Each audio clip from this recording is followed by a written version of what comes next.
Oui, merci de m'accueillir à nouveau, parce que je pense que j'étais ici il y a 4 ou 5 ans, mais le culte se faisait en bas à l'époque parce qu'il y avait un peu trop de travaux ici en haut. Aussi pour présenter le CEL, donc vous connaissez le CEL, service d'entraide et liaison. Certains n'étaient pas là ce dimanche-là, donc ça me permettra de vous représenter à nouveau le CEL, puisque c'est en tant que représentant du CEL que je suis là, pas en tant que liégeois d'origine ni voisin de Yann, puisque on habite à 500 mètres l'un de l'autre. Donc merci pour votre accueil et votre invitation. Ce matin, j'aimerais lire un texte dans Ésaïe. On a lu Ésaïe 61, je suis une voix qui crie pour délivrer. Eh bien, on est toujours dans le même thème avec Ésaïe 58 et nous lisons les 12 premiers versets de ce passage. Crie à pleine voix, sans te retenir. Fais retentir ta voix comme une trompette et révèle à mon peuple sa révolte, à la famille de Jacob ses péchés. C'est moi que, jour après jour, ils consultent. Ils veulent connaître mes voies. Comme une nation qui aurait pratiqué la justice et n'aurait pas abandonné le droit institué par son Dieu, ils me réclament des jugements conformes à la justice. Ils désirent se rapprocher de Dieu. À quoi nous sert-il de jeûner si tu ne le vois pas? De nous humilier si tu ne nous fais pas attention? C'est que le jour où vous jeûnez, vous accomplissez vos propres désirs et traitez durement tous vos ouvriers. Votre jeûne débouche sur des procès et des disputes, sur de méchants coups de poing. Vous ne jeûnez pas, comme vous faites aujourd'hui, de manière à faire entendre votre voix là-haut. Est-ce un jeûne de ce genre que je préconise? Un jour où l'homme s'humilie? S'agit-il de courber la tête comme un roseau? Faut-il se coucher sur le sac et la cendre? Est-ce cela que tu appelles un jeûne, un jour agréable à l'Éternel? Voici le genre de jeûne que je préconise. Détachez les chaînes dues à la méchanceté, dénouez les liens de l'esclavage, renvoyez libres ceux qu'on maltraite, mettez fin aux contraintes de toutes sortes. Partage ton pain avec celui qui a faim et fais entrer chez toi les pauvres sans foyer. Quand tu vois un homme nu, couvre-le. Ne cherche pas à éviter celui qui est fait de la même chair que toi. Alors ta lumière jaillira comme l'aurore et ta restauration progressera rapidement. Ta justice marchera devant toi et la gloire de l'Éternel sera ton arrière-garde. Alors tu appelleras et l'Éternel répondra. Tu crieras et il dira, me voici. Jusqu'ici, la lecture de la parole de Dieu, que Dieu bénisse pour nous, la méditation de sa révélation. Que retenir de ce texte très dense d'Ésaïe? Nous pourrions dire que l'enfer est pavé de bonnes intentions pour l'homme qui regarde ce qui frappe les yeux. Notre spiritualité, nous dit Ésaïe, est menacée par une mauvaise relation avec Dieu, une mauvaise relation avec les autres, qui entraîne une mauvaise perception de ce qu'est la vie avec Dieu. Ésaïe nous dit que notre pratique religieuse doit avant tout être le reflet d'une intériorité riche. Et que le premier indice de cela, c'est notre attitude vis-à-vis du plus démuni. C'est ce qu'Ésaïe déclare être le véritable jeûne selon Dieu. Voici le genre de jeûne que je préconise. Détachez les chaînes dues à la méchanceté, dénouez les liens de l'esclavage, renvoyez libres ceux qu'on maltraite, mettez fin aux contraintes de toutes sortes, partage ton pain avec celui qui a faim, fais entrer chez toi les pauvres sans foyer. Quand tu vois un homme nu, couvre-le. Ne cherche pas à éviter celui qui est fait de la même chair que toi. Détacher, dénouer, libérer, mettre fin, partager, accueillir, habiller, rencontrer, éloigner les contraintes et les gestes menaçants, partager, répondre aux besoins de l'opprimé. Ça en fait des verbes d'action qui nous engagent et nous impliquent. Et le prophète d'ajouter, alors ta lumière surgira au milieu des ténèbres et ton obscurité sera pareille à la clarté du midi. L'Éternel sera constamment ton guide, il répondra à tes besoins dans les endroits arides et il redonnera des forces à tes membres. Tu seras pareil à un jardin bien arrosé et une source dont l'eau n'arrête jamais de couler. N'est-ce pas la vie dont nous avons tous envie?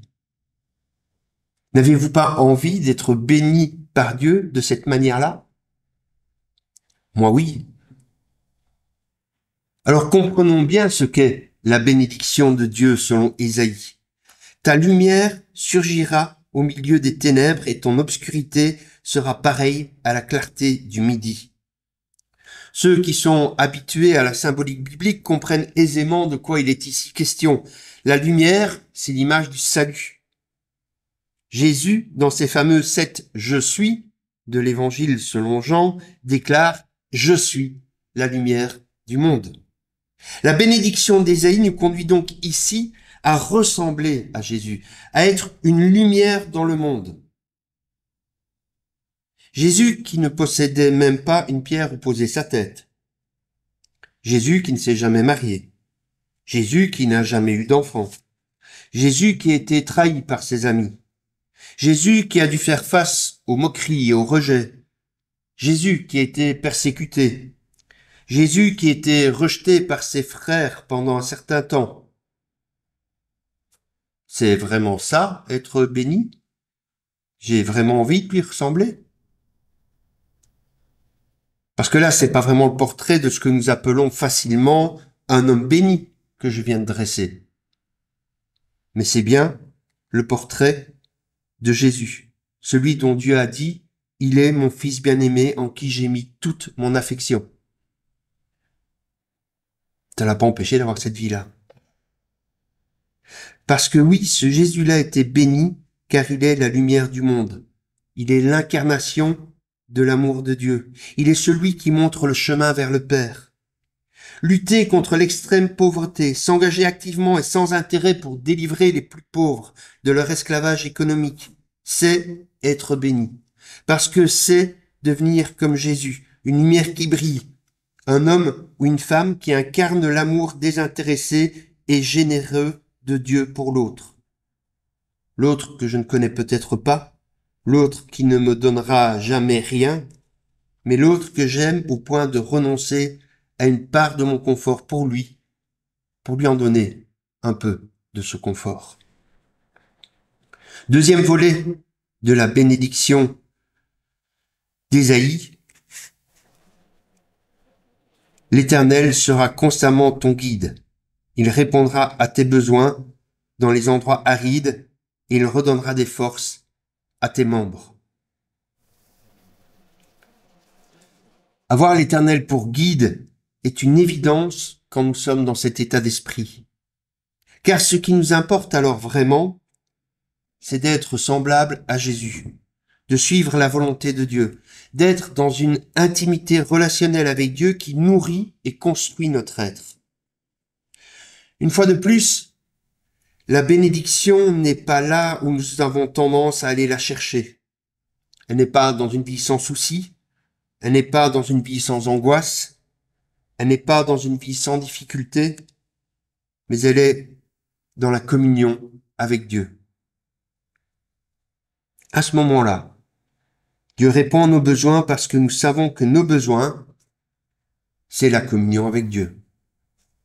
Nous n'avons pas d'autre besoin de richesse, pas d'abord besoin de paix, pas d'abord besoin de possession, pas d'abord besoin de calme. Nous avons, avant tout cela, besoin de Dieu.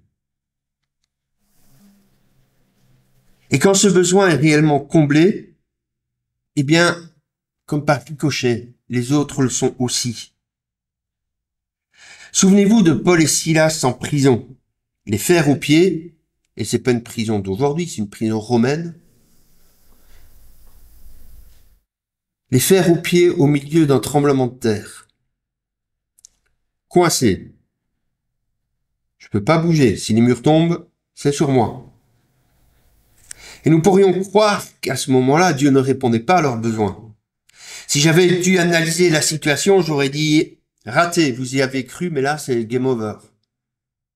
Et eux, parce qu'ils avaient cette communion avec Dieu, ils n'ont besoin de rien d'autre.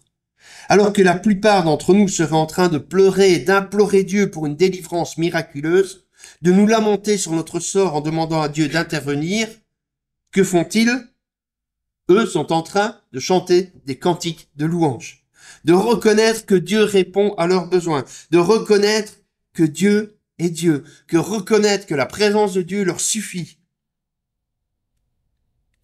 Ils sont dans la même dynamique que Jésus à Gethsémanée.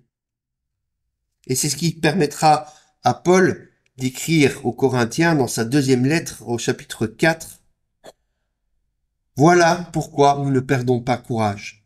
Et même si notre être extérieur se détériore peu à peu, intérieurement nous sommes renouvelés de jour en jour. En effet, nos détresses présentes sont passagères et légères par rapport au poids insurpassable de gloire éternelle qu'elle nous prépare.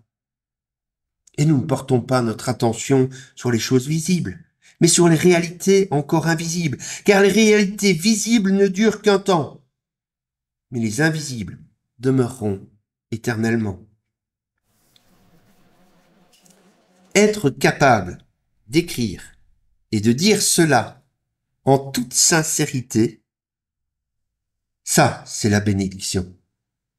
Ça, c'est une dynamique qui permet également à Paul d'écrire la fin de Romains 8, que vous pourrez relire, et donc de proclamer sa victoire sur la fin qu'il a connue, sur l'angoisse qu'il a connue, sur la mort qu'il connaîtra, sur l'avenir, etc. Car rien, dit-il, ne peut l'arracher à l'amour de Dieu manifesté en Jésus-Christ. Cet homme-là est fort. Il est fort de la force de ceux qui sont capables de renoncer à la violence, à la vengeance, à la haine, à l'égoïsme, au souci d'eux-mêmes, car Dieu leur suffit pour faire tenir tout leur être. Ma grâce te suffit. Et d'ailleurs, la parole de bénédiction que Paul a reçue, qu'il a prié pour être guéri d'une infirmité et qu'il ne l'a jamais été. Dernier volet de la bénédiction d'Ésaïe, tu seras pareil à un jardin bien arrosé, à une source dont l'eau n'arrête jamais de couler. Nous retrouvons ici l'image du désert transfiguré, ressuscité par la présence de l'Esprit de Dieu, que l'eau symbolise souvent. Lors de la fête des cabanes, qui rappelait la délivrance d'Israël du temps passé au désert, Jésus a parlé en termes similaires. Si quelqu'un a soif, qu'il vienne à moi, et que celui qui croit en moi boive. Car comme le dit l'Écriture, des fleuves d'eau vive jailliront de lui. Et en disant cela, il faisait allusion à l'Esprit que devaient recevoir plus tard ceux qui croiraient en lui. Là, la bénédiction devient incroyable. Non seulement je peux être comme un arbre planté auprès d'un courant d'eau, recevoir ces eaux vives, comme un jardin bien arrosé, mais en plus, je peux être une sorte de répétition de la source. Être la source de la manifestation de l'Esprit de Dieu pour d'autres. Alors vous la voulez, cette bénédiction? Bien c'est simple, Ésaïe nous dit comment la recevoir. Détacher, dénouer, libérer, mettez fin, partager, accueillir, habiller, rencontrer, éloigner les contraintes et gestes menaçants, partager, répondez aux besoins de l'opprimé. Voilà le programme. Voilà le jeûne que Dieu préconise. Dieu s'attache à des actes concrets de bienveillance et d'amour. Le jeûne que Dieu attend, c'est un jeûne de notre nombrilisme. C'est un jeûne où nous nous décentrons de nous-mêmes pour nous centrer sur Dieu et sur les autres. On peut résumer, regrouper ces verbes en quelques catégories. Libérer, partager, accueillir, prendre soin. Et viennent ensuite des si. Des si qui nous indiquent bien que nous avons le choix, mais que c'est de cela que dépend cette bénédiction de Dieu. Le christianisme est un message de libération. Israël est libéré de l'esclavage en Égypte par la grâce de Dieu. Quant au chrétien, il est libéré de l'esclavage de lui-même, de l'asservissement à ses passions. On pourrait résumer l'Ancien et le Nouveau Testament comme ça. Écoutons Paul en Galates 5. Frères et sœurs, c'est à la liberté que vous avez été appelés. Seulement, ne faites pas de cette liberté un prétexte pour suivre les désirs de votre nature propre. Au contraire, soyez par amour serviteurs les uns des autres. Définition de la liberté. Devenir serviteur. Pas nécessairement ce qu'on aurait défini. Ça aurait plutôt été être l'esclave de mes passions, oui. Au contraire, soyez par amour les serviteurs les uns des autres. En effet, toute la loi est accomplie dans cette seule parole. Tu aimeras ton prochain comme toi-même. Mais si vous vous mordez et vous dévorez les uns les autres, attention, vous finirez par vous détruire les uns les autres. Toute l'œuvre de Jésus-Christ est une œuvre de libération, mais de réelle libération. Si nous voulons ressembler à Christ, nous sommes donc appelés à être des outils de libération, de véritable libération. Non pas se libérer d'un esclavage extérieur pour sombrer dans l'esclavage de notre ego et de nos passions, mais dans la liberté qui consiste à être pleinement ce que Dieu déclare que nous sommes. Nous avons à accueillir toujours plus cette liberté des enfants de Dieu pour devenir vraiment libres. Libres de ne plus être enfermés dans le petit souci de nous-mêmes. Libres de pouvoir aimer sans craindre que cela ne nous fasse du mal car nous avons trouvé une source d'amour assez grande pour nous satisfaire, quelle que soit la réaction de l'autre. Cette liberté en Dieu qui nous fonde, qui nous permet d'être pleinement nous-mêmes, Dieu nous dit que l'endroit où il la voit s'exprimer, c'est dans notre relation aux pauvres, aux méprisés, aux personnes que nous sommes appelés à libérer de la misère au nom de Jésus-Christ. C'est pourquoi les termes que nous avons relevés dans Ésaïe 58 sont interpellants. Partager, accueillir, héberger, vêtir, rencontrer. Héberger. Héberger, c'est accueillir l'autre dans sa détresse, dans ses attentes, dans sa demande. Ne pas le laisser à l'extérieur de mon espace personnel, ne pas le maintenir à distance. On peut avoir vis-à-vis du prochain, en particulier de celui qui me gêne ou qui me blesse, une attitude d'ouverture, d'accueil ou de fermeture. Il y a une bienveillance qui consiste à accepter d'héberger la souffrance de l'autre, d'héberger son cheminement. Même si héberger, il ne faudrait pas l'oublier, c'est d'abord concrètement se soucier de loger décemment ceux qui n'ont pas de logement. Vêtir celui qui est nu. On peut avoir un regard qui laisse le prochain nu. Tu n'es rien, tu ne vaux rien. Ou au contraire, un regard qui habille, qui reconnaît la dignité de la personne, qui reconnaît sa valeur. Même si vêtir celui qui est nu, c'est d'abord, et il ne faudrait pas l'oublier, donner des vêtements à celui qui n'a rien à se mettre.